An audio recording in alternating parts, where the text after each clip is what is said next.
ஓம் ஸ்ரீராம ராம ராமேதி ரமே ராமே மனோரமே சகசிரநாம தத்துல்யம் ஸ்ரீராமநாம வராணனே.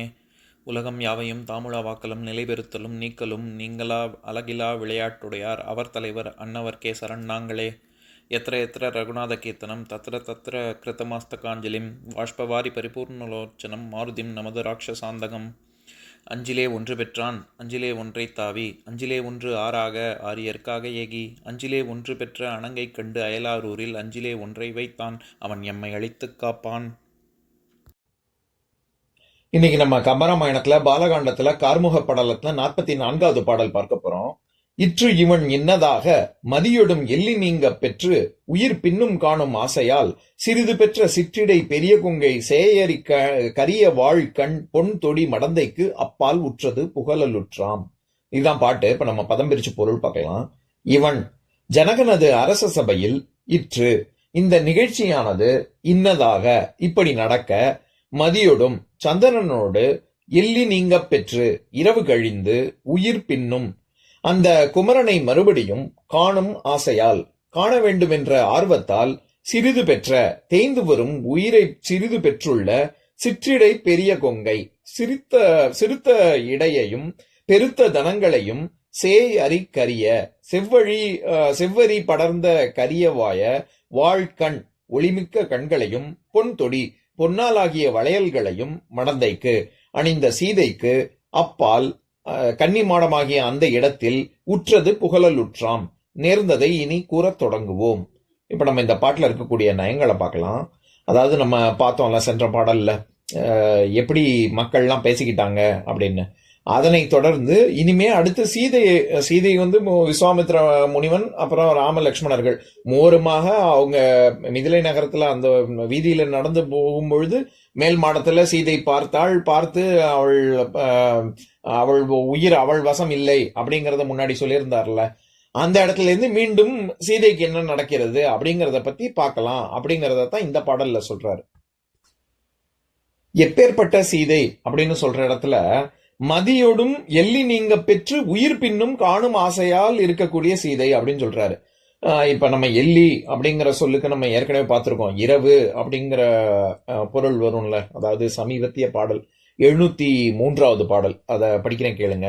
நல்லியல் மகரவீணை தேனுக நகையும் தோடும் வில்லிட வாழும் வீச வேல்கிடந்தனைய நாட்டத்து எல்லியல் மதியமன்ன முகத்தியர் எழிலி தோன்ற சொல்லிய பருவம் நோக்கும் தோகையின் ஆடினாரே.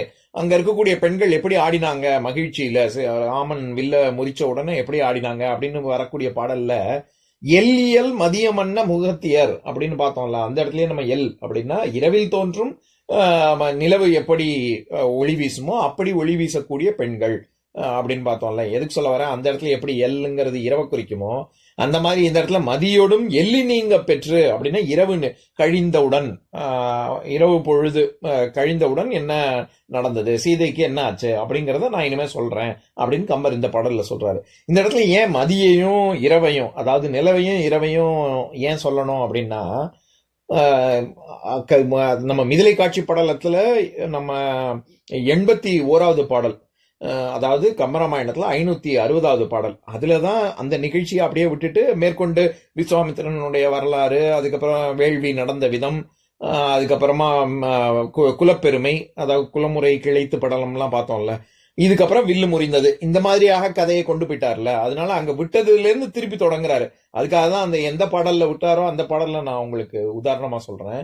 அதாவது 560வது பாடல், அதை படிக்கிறேன் கேளுங்க.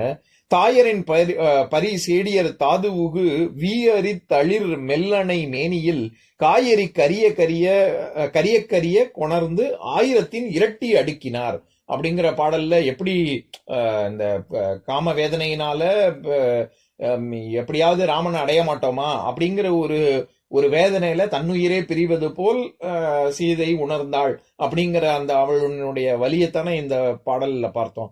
அதேதான் மிதிலை காட்சி படலத்துல 148வது பாடல், அதுலதான் இறுதியாக இவர்கள் ஒருவர் பார்த்தவுடன் அவங்களுக்கு நடந்ததை கடைசியா சொல்லக்கூடிய பாடல் அதுதான். அதாவது கம்பராமாயணத்துல 627வது பாடல், அதையும் படிக்கிறேன் கேளுங்க.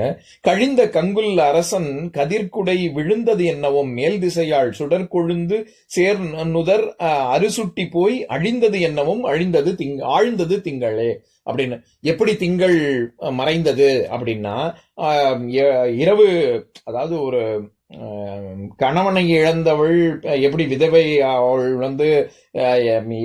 தன்னுடைய திலகம்லாம் அழியுமோ அந்த மாதிரி விழுந்தது என்னவும் மேல் திசையால் சுடற்கொழுந்து சேர் நுதல் நெத்தி சுட்டி அதெல்லாத்தையும் இழந்து இரவு 4 திசைகளும் எப்படி இழந்ததோ அது மாதிரி அப்படின்னு நம்ம பார்த்தோம்ல. எதுக்கு இந்த பாடலை உதாரணமா சொல்றேன், அங்கே எப்படி அதாவது நிலவையும் இரவையும் அவங்க இரவுல தூங்க முடியாம ராமனும் தவித்தான், சீதையும் ராமனை பார்த்த விட்டு அவளுக்கும் தன்னுயிர் தன்னிடம் இல்லை அப்படிங்கிறதுக்கு அவர் பல உதாரணங்கள் சொல்லிக்கிட்டே அடுக்கிக்கிட்டே வந்தாரு. அதுல முக்கியமா சொல்லக்கூடியது இந்த நிலவும் இரவும் தான். அதனாலதான் மதியோடும் எள்ளி நீங்க பெற்று அப்படின்னு இந்த பாடல்ல சொல்றாரு. நம்ம அந்த 2 உதாரணம் தானே பார்த்தோம், நிலவையும் இரவையும். அது கழிந்தவுடன் திரும்பி ராமனை எப்ப நம்ம பார்ப்போம் அப்படிங்கிற ஒரு ஆசையினால சீதை தவித்தாள், அவளை பத்தி இனிமே பார்க்கலாம் அப்படின்னு சொல்றாரு. இதுல இந்த பாடலினுடைய சிறப்பே என்னன்னா, சீதை அப்படிங்கிற வார்த்தையை நேரா சொல்லல, மடந்தை அப்படின்னு தான் சொல்றாரு. அது வழக்கம் போல அது ராமன் சீதை அப்படிங்கிற வார்த்தையை நேரடியா பல இடங்கள்ல கம்பர் பயன்படுத்தல, எல்லா இடத்துலயுமே அடைச்சொற்கள் கொண்டுதான் பயன்படுத்துறாரு. ஆனா இந்த பாடல்ல ஒரு தனிச்சிறப்பு என்னன்னா, வெறும் மடந்தைன்னு மட்டும் சொல்லாம அந்த மடந்தையாகிய சீதைக்கே 7 அடைச்சொற்கள் கொடுக்கிறாரு. ஒண்ணுன்னா பார்க்கலாம். முதல்ல சிறிது பெற்ற அப்படின்னு சொல்றாரு. என்னது சிறிது பெற்ற அப்படின்னா, உயிர் இன்னும் கொஞ்சம் தக்க வச்சுக்கிட்டு இருக்கா அவ. அதான் உயிர் ராமனோட போயிடுச்சு, தன்னுயிர் பிரிவது போல் ராமனை பிரிந்து கஷ்டப்படுறாளே, அப்ப இவ எப்படி உயிரோட இருக்கா அப்படின்னு கேட்கறதுக்கு தான் கம்பர் என்ன பதில் சொல்றாரு, சிறிது பெற்ற அப்படின்னு சொல்றாரு. சிறிது பெற்றனா இன்னும் கொஞ்சம் தான் இருக்கு, தக்க வச்சுன்னு இருக்கா, தேய்ந்து கொண்டே வருகிறது, உயிரை சிறிது பெற்ற அப்படின்னு. தன்னுயிர் தாங்கிட்டாக்க கொஞ்சம் தான் இருக்கு, ராமன்ட்ட எல்லாம் போயிடுச்சு அப்படின்னு சொல்றாரு. அதனால சிறிது பெற்றங்கிறது ஒரு அடை. சரி, 2வது சிற்றிடை.